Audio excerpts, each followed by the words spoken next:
Welcome to a very special episode of It Ain't Rocket Science. I'm Adam Balkin, and what makes this episode so special? Well, we are hosting it entirely from St. Louis, Missouri, and the first Robotics Championship.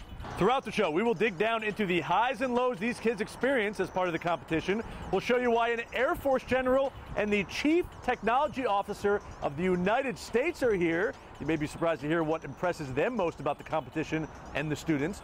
Big-time companies are here, from the CIA to Google, and they're recruiting. We'll find out which qualities they're looking for out of this stadium full of potential employees. And FIRST has grown so much that this time next year, the competition will look drastically different. But we will begin at the beginning. What is the FIRST Robotics Championship?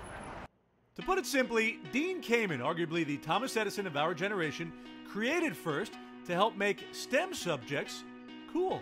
I started FIRST to create a movement that would put science, technology, and engineering someplace in the hearts and minds of kids near the world of sports and entertainment. If we continue to make superheroes out of athletes and movie stars, and we continue to stereotype scientists and engineers and inventors of these odd, quirky, not very, very attractive people, we will continue to be a country that has a declining number of its great people doing the things we desperately need, innovating for the future. So I said the most powerful social impact in our country, in our culture, on our kids, is sports and entertainment. Let's turn science, engineering into a sport. So just like any sport, FIRST has a season.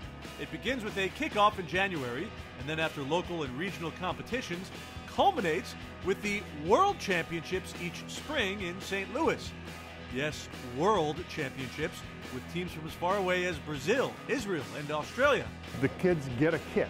It's got some really neat stuff in it, and they're told, take the stuff in this kit and some other things that are allowed for you to put in and tackle this task. And the task is a game that is quite well defined. This year it involves a medieval theme. There's a castle to storm and defenses to overcome, and they compete after a very intense 6-week build period where they design and build a strategically clever robot. And while, yes, these STEM subjects are front and center, FIRST creators say there are loads of important life skills learned. Among them, how to fundraise. FIRST isn't cheap. It can cost as much as around $15,000 in administrative costs just to get to the World Championships, and that's before travel, food, and lodging. FIRST is an activity in which you do real things, and doing real things is usually expensive.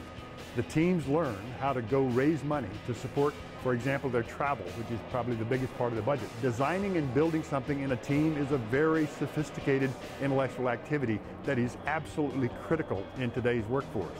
So they learn leadership, they learn entrepreneurship, they learn cooperation, they learn Gantt charts, project planning, a whole bunch of things that are directly relevant to their future. And whereas participating in a competitive sport for most ends after high school or college, that's not the case here. Science and engineering and problem solving is every bit as exciting, every bit as accessible, every bit as rewarding as bouncing a ball. But oh, by the way, every kid on our team can turn pro. There aren't a couple of million jobs out there in the NBA. There are right now a couple of million exciting careers waiting for kids that know how to program, that know how to solve difficult problems. Now, while all the teams here have a different story, different challenges and hurdles they had to overcome just to get here, they all do have at least one thing in common, as our Bree Driscoll explains.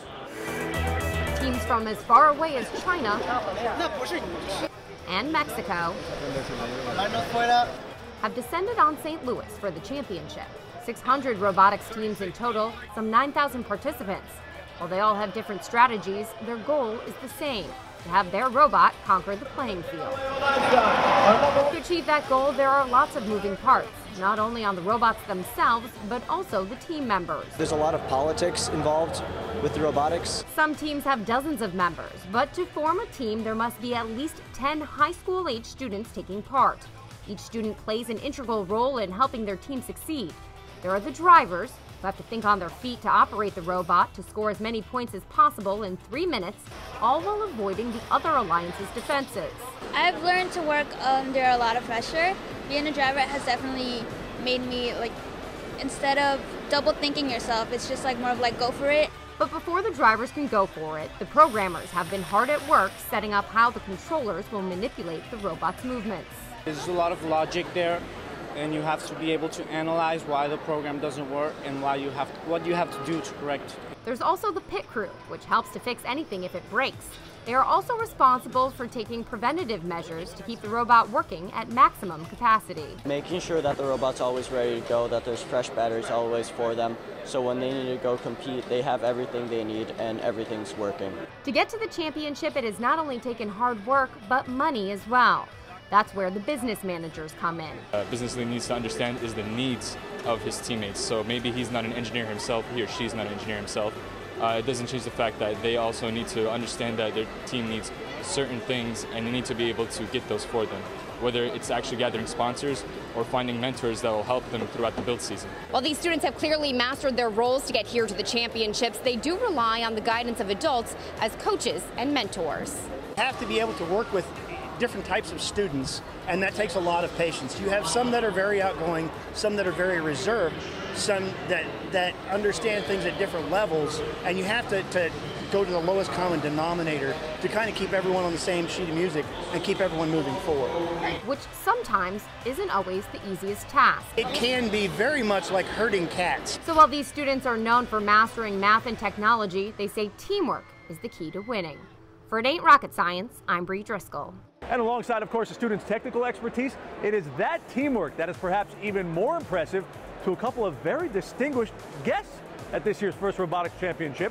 Among them, the Chief Technology Officer for the entire United States of America and a 3-star general from the Air Force. Lieutenant General Michelle Johnson sees everything that goes into getting a plane off the ground for the Air Force in order to complete a mission. And while the pilots might get most of the recognition, just like the pilots of the robots here, the teams behind every plane, also like the teams behind every robot, are exactly that. Teams. Big ones. They see that somebody needs to manage a program or maybe be the spokesman, and someone drives the thing, and someone shoots the ball over the barricade that they have there. Someone repairs it. Someone has to craft the actual metallurgy of the parts as they go, and they realize they can't do it without all of them. And that's what we need, is the diversity of thought. And we talk about diversity a lot, but it's not just structural diversity. It's about how we think and what we bring to the team. And that's what they're learning that's going to be invaluable in the Air Force or anywhere in industry. And Megan Smith, Chief Technology Officer of the United States, says getting kids hands-on like they do in FIRST is crucial to training and inspiring our next generation STEM workforce. No longer is it good enough to say to a student, learn this because, well, you may need it someday. We want science and technology to be taught the way we teach art and gym. You don't go into PE class and be like, open your book. You want to do it in a dynamic way. These kids are doing the technology and then they're getting the facts and what they need. So they're learning physics, they're learning, mechanical engineering, they're learning math, but they do it in an active way. We call it active STEM, so we want collaborative, teamwork-based. So that's how the world of work is. And so we want them to have fun doing these things. And both of these highly accomplished women are eager to point out that, well, they seem obvious, but that they are, in fact, women. We have a lot of unconscious bias. We're really moved past overt bias as much, overt racism, overt sexism, but it's really in this unconscious place. We just think, oh, well, girls don't do this, kids of color aren't doing this. We have low expectation for kids. We need all of our kids. We don't want to field like a third of the bench, right? We want to field the whole American team. One of the things that's so cool about America is how diverse we are. And it turns out that all the research shows that the more diverse your team is, the more powerful the team is, the better the returns, and in Wall Street, the better the quality of the products. And we have that in our country. So let's go get all these kids off the bench and into programs like this. About a fourth of the Air Force are women, and about a third of minorities, so-called minorities. But our nation's changing, right? It's becoming more blended. So we just want to make people aware, and then they know what their options are, because that's the thing with these really talented kids. They need to realize they have an amazing array of options for their future if they just stay the course, no matter what they look like, where they came from. We're going to stop here for a quick break, but coming up, we will continue right where we left off and speak with some young women roboticists here to find out how they're doing and hear what they would do to draw more young ladies into STEM. Plus, some of the top names in tech are here looking to draw from this pool of extremely talented students to become their workforce of the future. And later, speaking of the future, FIRST has grown so much that its future holds a very different look. To find more hands-on science, technology, engineering, and math opportunities in your neighborhood, check out the Connectory.org, made possible by Time Warner Cable's Connect a Million Minds.